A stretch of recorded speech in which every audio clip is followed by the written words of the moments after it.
तेने आवने को जावने को खावने पकावने को मीराबाई तारी है। नरसिंह मेहता को तारो वही वार संवारने को, वेदन सुनावने को जय देव तारो है। हे नाथ गजराज तारो तेने आवने को जावने को। बहुत सुंदर पंक्ति है। आपने गजेंद्र को क्यों तारा? इसको कहते हैं व्याज स्तुति। क्या कहते हैं? जोर से बोलो। व्याज स्तुति का मतलब क्या होता है? नोचते हुए स्तुति करना। ठाकुर जी को छेड़ते हुए स्तुति करना। ऐसे करते हैं ना हम लोग कई बार। हाँ, पिताजी से कहते हैं आपको तो वही ज्यादा प्यारा है, मैं तो प्यारा हूं नहीं। इस प्रकार हम पिताजी से कभी कहें, मां से कभी कहें। इस प्रकार भक्त ठाकुर जी से क्या कहते हैं? बोले आपने गजेंद्र को क्यों उबारा? तब कह रहे हैं गजराज तारो तेने आवने को जावने को। बोले आपको सवारी करनी थी उसकी, आपको लगा बढ़िया गाड़ी मिल जाएगी, हाथी, इसको उबार दो। आपने उसकी रक्षा कर दी, वैकुंठ ले गए, उस पर बैठ के घूमते हो आप पूरे दिन। मतलब आपका कोई ना कोई काम जब बनता है तभी आप कृपा करते हो, बिना काम के आप कृपा नहीं करते। और अपना नाम रख दिया कृपालु, भक्त वत्सल कृपालु। आप बिल्कुल भक्त वत्सल कृपालु नहीं हो। ठाकुर जी से ऐसे नोक झोंक करते हुए भक्त कहता है गजराज तारो तेने आवने को जावने को। आपने आने जाने के लिए गजेंद्र को तारा, और खावने पकावने को मीराबाई तारी है। वैकुंठ के रसोईया आजकल बढ़िया भोजन नहीं बना रहे थे, तो आपको बड़ी लगी क्या करें, कोई बढ़िया भोजन होना चाहिए। तो आपने देखा भारत में सबसे बढ़िया भोजन कौन बना? मारवाड़ी बहुत बढ़िया भोजन बनाते हैं। राजस्थान के लोग बहुत अच्छा प्रसाद बनाते हैं। सोई महाराज आपने मेवाड़ की, मेड़ता की मीराबाई को चुन लिया। बोले हाँ चलो ठीक है, थोड़ा बहुत भजन गाती, इसको तार दो। क्या करेगी? वैकुंठ में आके बढ़िया बढ़िया रोटी बनाएगी।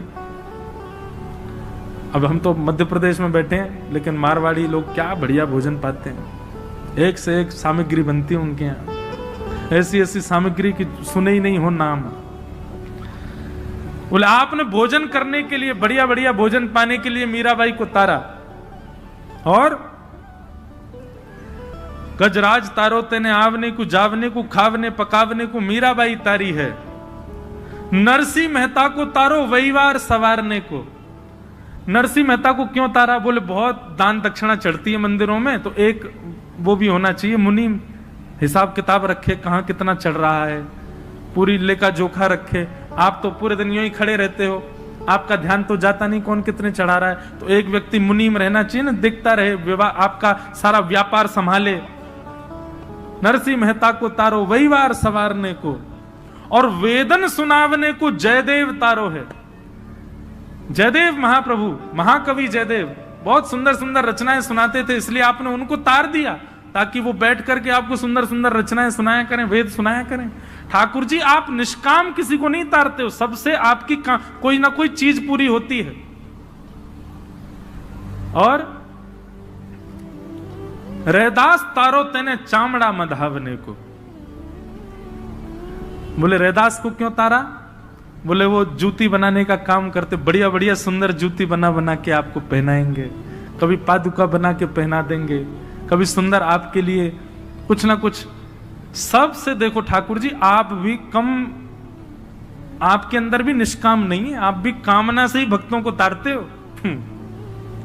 ठाकुर जी बोले ऐसी बात नहीं है। तो बोले ठीक है, तो फिर एक काम करो। बोले क्या? मुझे तार के दिखाओ, क्योंकि मुझे कुछ नहीं आता, मैं आपके किसी काम का नहीं हूं, मुझे तार के दिखाओ।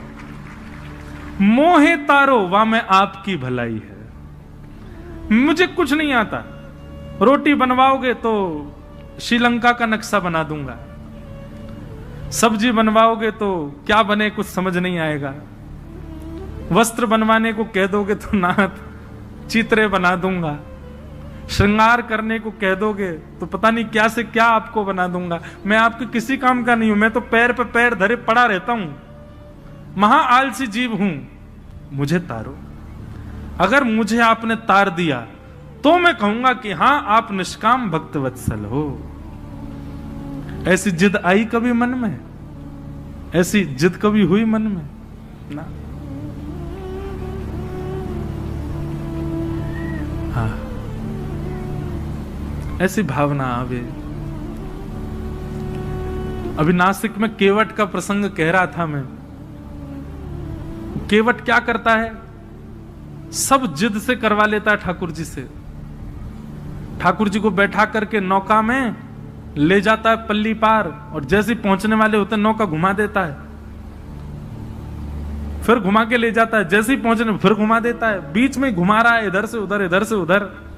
राम जी बोले भले आदमी, हमको पार क्यों नहीं कर रहा है, तू 1 घंटा से नाव चला रहा है।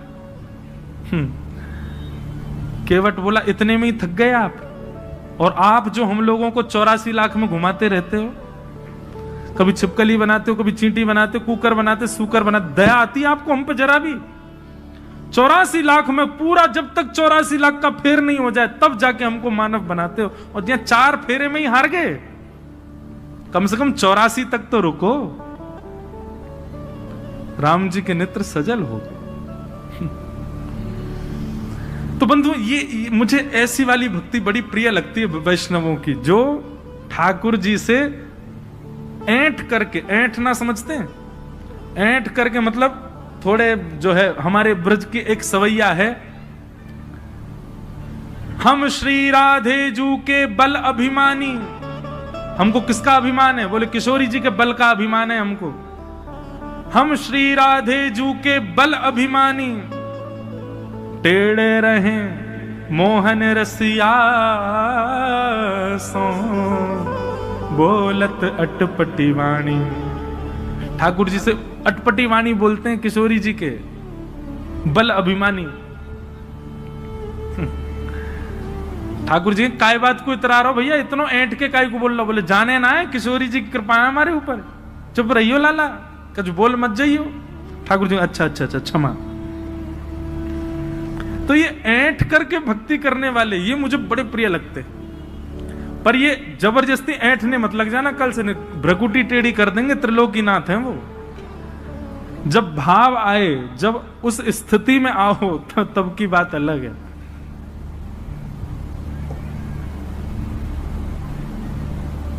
तो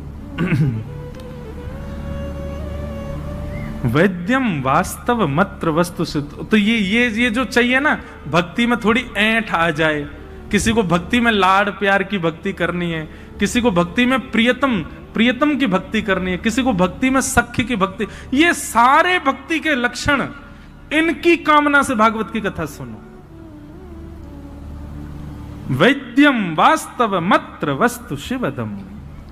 ठाकुर जी की भक्ति करने के लिए भागवत की कथा है, ये मुक्ति उक्ति प्राप्त करने के लिए भागवत की कथा नहीं है। हमें मुक्ति मिले इस कामना से कथा मत सुनिए। मुक्ति मिलेगी, क्या मिल जाएगा? हमको क्या पता कि हम कहां जाएंगे मृत्यु के बाद? हमको केवल इतना पता है, जब तक हम जीवित हैं जो हमने किया वो हमको पता, मृत्यु के बाद किसी का कोई पता नहीं होता। इसलिए भाई, भगवत मिलन की कामना अभी की रखो, अभी मिलना है, और वो कामना आपकी पूर्ण केवल एक स्थान कर सकता है, वो है ये प्रांगण, भागवत का प्रांगण। भागवत जी से प्रार्थना करो, श्री भागवत जी अनुग्रह करेंगी, ये कृपा करेंगी, तो ठाकुर जी प्राप्त होते हैं, ठाकुर जी अनुग्रह करते हैं। निर्मत सराणाम सताम वैद्यम वास्तव मत्र वस्तु शिवदम। ठाकुर जी से आपका संबंध करा देगी। और भागवत जी कैसा संबंध कराएगी? यहां डंके की चोट पर व्यास जी शब्द लिखते हैं शिवदम। शिव का मतलब क्या होता है? कल्याण। और शिवदम यानी कि कल्याणकारी। ठाकुर जी से आपका संबंध ऐसा नहीं कराएंगी भागवत जी की आप तड़पते रह जाओ, रोते रह जाओ, नहीं, कल्याणकारी संबंध कराएंगी। ठाकुर जी आपके हो जाएंगे पूर्ण रूपेण। ऐसा संबंध भागवत जी आपका ठाकुर जी से कराएंगे। वैद्यम वास्तव मत्र वस्तु शिवदम तापत्रयोन्मूलनम। श्रीमद् भागवते महामुनि कृते किंबा परैरीश्वरः सद्यो हृद्यवरुध्यते त्रिकृतिभिः शुश्रूषुभिस्तत्क्षणात्। भागवत जी की कथा बंधुओं इतनी निर्मल है, इतनी पावन है। मैंने कल भी आप लोगों से निवेदन किया, आज पुनः निवेदन करूं, आप नहीं आते हैं कथा में, कोई दिव्य चेतना आपके भीतर बैठ के आपका माध्यम लेकर के यहां आपको लेकर के आ रही है। लेकिन यहां कथा सुन दोनों रहे हैं, आपके भीतर जो दिव्य चेतना है वो भी और आप भी। बस आपको ये कथा सुन करके इस माध्यम, इस अवसर का पालन करना है। भागवत में तो स्पष्ट लिखा है, श्रीमद् भागवते महामुनि कृते किंबा परीश्वर सद्यो हृदयवरुद्धते त्रिकृतभि शुश्रूषुभिस्तक्षणात्। कथा सुनने की, कथा कराने की जिस दिन आपके चित्त में इच्छा प्रकट होती है, उसी दिन ठाकुर जी चित्त में आ जाते हैं। भागवत जी में स्पष्ट लिखा है। आपने जैसे मन बनाया 17 मई से मंडी द्वीप में भागवत की कथा होने वाली है, मैं रोज सुनने जाऊंगा।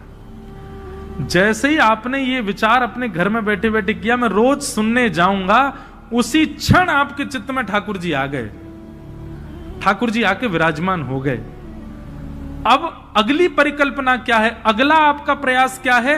अब चित्त में जो आकर के विराजमान हुए हैं वो मस्तिष्क में आवे, अब वो विचारों में आवे, अब वो बुद्धि में आवे, अब वो स्वप्न में आवे, और धीरे धीरे वही चित्त में आए, अब प्रत्यक्ष आ जाए।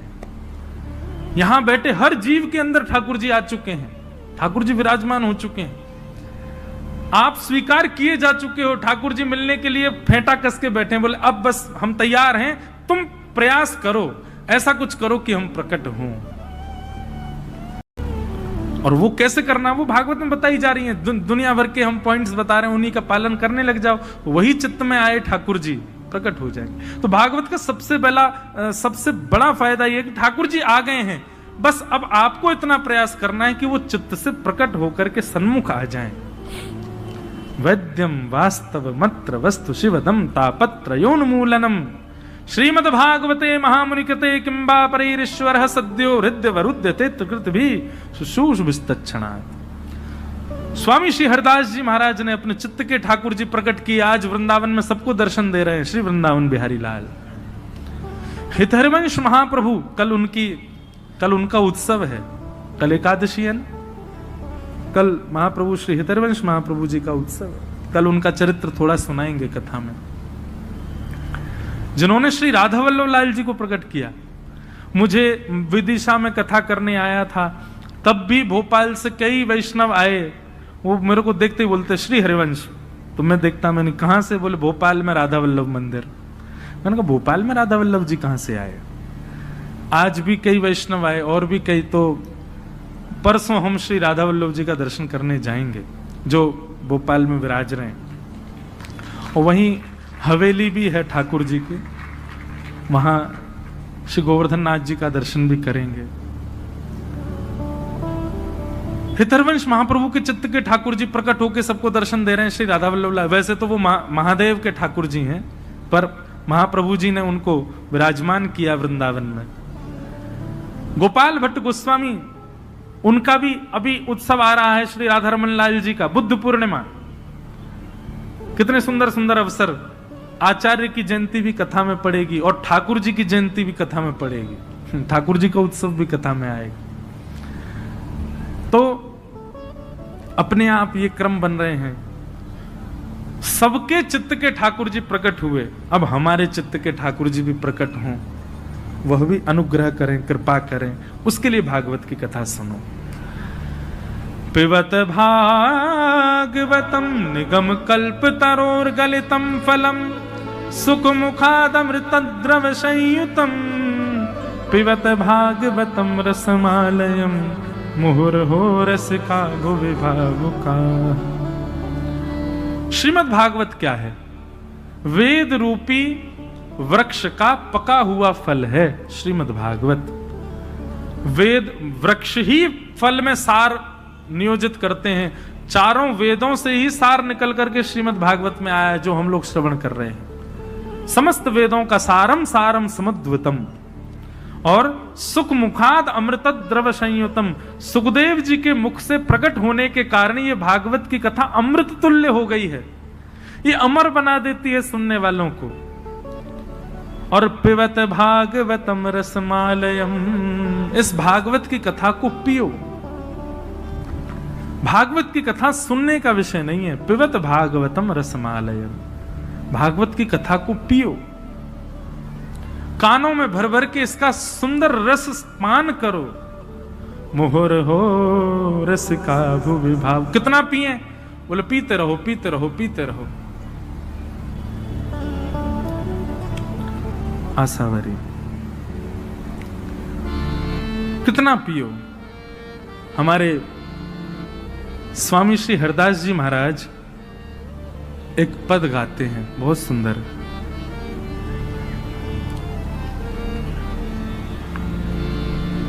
अगर हमको एक हमारा भाव है कि हम भजन कम गाते हैं, पद की ज्यादा इच्छा होती है कथाओं में गाने की।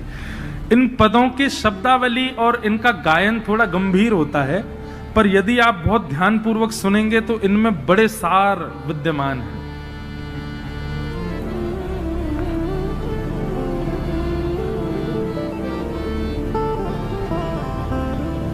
श्री वृंदावन बिहारी लाल जी को जिन्होंने प्रकट किया, ऐसे श्री स्वामी हरदास जी महाराज एक बहुत सुंदर भाव कहते हैं।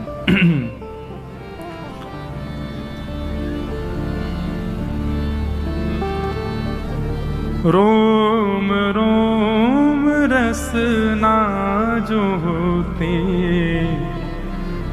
तो तेरे गुण ना बखाने जात। कितना सुंदर और सूक्ष्म और कितना गहरा भाव है, बहुत ध्यान से सुनो।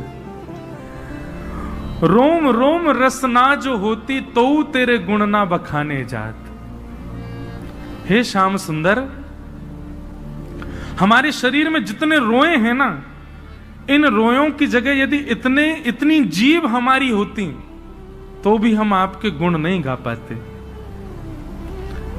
रोम रोम रसना जो होती तो तेरे गुण ना बखाने जाता। कहाँ कहो एक जीव सखीरी, बात की बात बात। कहाँ करूं? स्वामी जी उदास भाव से कह रहे हैं, मैं क्या करूं? मेरे पास एक ही जीव है, उस जीव से मैं कितना गाऊं? क्योंकि एक जीव पर्याप्त नहीं है ठाकुर जी के रस को बखान करने के लिए। रोम रोम रसना जो होती तो तेरे गुण ना बखाने जात। श्री हरिदास के स्वामी श्यामा, श्री हरिदास के स्वामी श्यामा, कह तेरी प्यारी तू राखत प्राण जात। रोम रोम रसना जो होती तो तेरे गुण ना बखाने जात। ऐसे भाव जब चित्त में होते हैं ना बंधुओं, तब ठाकुर जी मन बनाते हैं कि इनसे मिला जाए। हमारे मन में कभी ये भावना आई? स्वामी जी कह रहे हैं कि इतने रोए क्यों बना दिए ठाकुर जी, इससे बढ़िया इतनी जीभ बना देते और इतनी जीभ भी आप दे देते तो भी मैं आपके गुण नहीं गा पाता। क्या करूं मैं? मुझे कभी कभी धिक्कार लगता है। कहां करूं? एक जीभ सखीरी, बात की बात बात। एक ही जीव है, उससे कितना गाएं हम ठाकुर जी को? नहीं गा सकते। वहां हितरवंश महाप्रभु कहते हैं कि नाथ आपने हमको 2 आंख क्यों दी? क्यों? रोम रोम में नेत्र प्रकट कर देते। क्यों? 2 आंखें आपको देखने के लिए बहुत कम है। रोम रोम प्रति नयन बनाऊं, एकटक रहे पलक न बनाऊं। काश हमारे रोम रोम में आंख होती, और कैसी आंख होती? बोले बिना पलक वाली आंख होती, कभी झपकते ही नहीं, पूरे दिन आपको देखते रहते नाथ। ऐसी भावना हमारे चित्त में है? बिल्कुल नहीं है। हम लोग तो बंधुओं केवल रस सुनकर के सुख लेने वाले हैं, सुख लूटने वाले हैं। भगवत प्राप्ति के गुण हमारे भीतर नहीं है। ये मैं इसलिए कह रहा हूं ताकि इस चोट को पाकर के किसी के चित्त में ये भावना आवे कि मेरे अंदर ऐसे भाव आए कि मुझे ठाकुर जी मिले।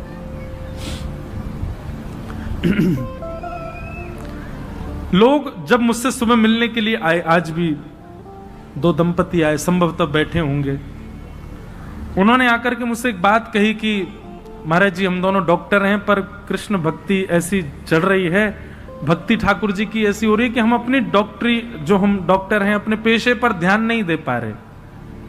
अब देखो, व्यक्तिगत रूप से जब आप मुझे मिलने आएंगे तब तो मैं ऐसा ही कहूंगा कि नहीं आपको ध्यान देना चाहिए, आप थोड़ा ध्यान रखो उस चीज का। लेकिन व्यासपीठ पर बैठ करके एक बात मैं सब जगह कहता हूं कि यहां भक्ति मार्ग जब अपनाओगे तो सब छूट जाएगा, कुछ नहीं रहेगा आपके पास। यदि सबको संभालते हुए आप ठाकुर जी का भजन कर रहे हो, अच्छी बात है, लेकिन वो भक्ति का मुख्य रूप नहीं है। या तो इस मार्ग पर मत आइए, इस मार्ग पर मत चलिए, और अगर इस मार्ग को आप स्वीकार कर रहे हैं तो इस बात की पहले ही जिम्मेवारी रखिएगा अपने ऊपर, सब छूट जाएगा, कुछ नहीं रहेगा आपके पास। धीरे धीरे निवृत्ति होती है भक्ति मार्ग में। भक्ति मार्ग में आप साधनों को रखते नहीं हैं, साधनों से निवृत्त होते हैं, विरक्त होते हैं। यहां इकट्ठा नहीं किया जाता है, यहां बांटा जाता है, यहां लुटाया जाता है।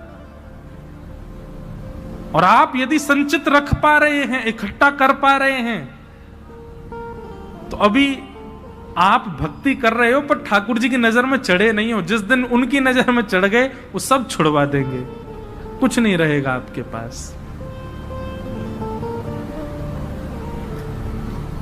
गोपियां गोपी गीत में कहती हैं, तब कथामृतम तप्त जीवनम कविभिरीडितम कल्मषापहम श्रवणमंगलम श्रीमदाततं भुवि गृह्णन्ति ते भूरिदा जना। गोपियां कहती हैं, नाथ तब कथामृतम तप्त जीवनम, आपकी कथा कैसी है?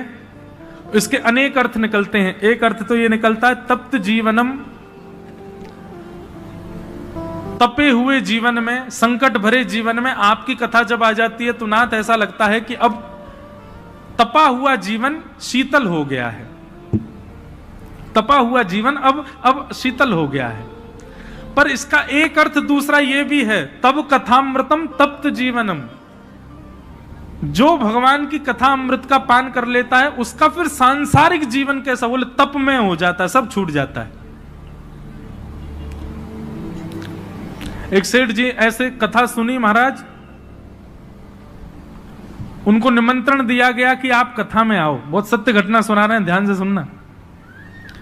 4 दिन तक तो आए नहीं, और नगर सेठ थे बहुत बड़े पैसा वाले, 4 दिन तक तो आए नहीं। 4 दिन बाद बड़े अदब में आए और ये कह के आए मैं 10 मिनट बैठूंगा बस कथा में।